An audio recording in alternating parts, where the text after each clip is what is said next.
सरदार सुहाग रात को बीवी से बोला, चलो कमीज़ उतारो।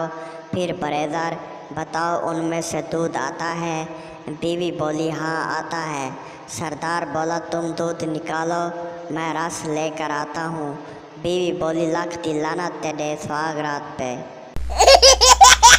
औरत बोली, आज के बाद मैं आपका औजार मुंह में नहीं लूँगी। आदमी बोला, क्यों जानूँ? औरत बोली, मुझे डॉक्टर ने छोटे गोश्त से मना किया है। औरत डॉक्टर से बोली, मुझे कुछ दिनों के लिए बच्चा नहीं चाहिए। डॉक्टर बोला, ये लो कंडम। औरत बोली, ये पानी के साथ लेना है या दूध के साथ? डॉक्टर बोला, औजार के साथ। मुन्ने ने रात को अपने अब्बू को माँ के साथ सेक्स करते देखा और सुबह हुई तो वो हाथ लगा रहा था और बाप ने देख लिया। बाप बोला, ये क्या कर रहे हो? मुन्ना बोला, मैं अपना काम खुद करता हूँ, किसी की माँ नहीं चूदता।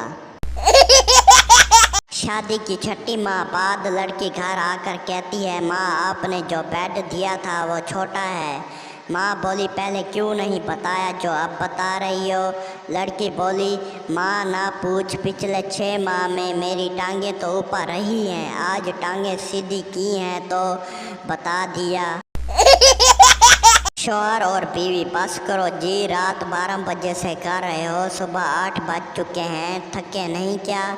शौहर बोला, करने दो ना डार्लिंग, अभी तो 500 SMS फ्री पड़े हैं।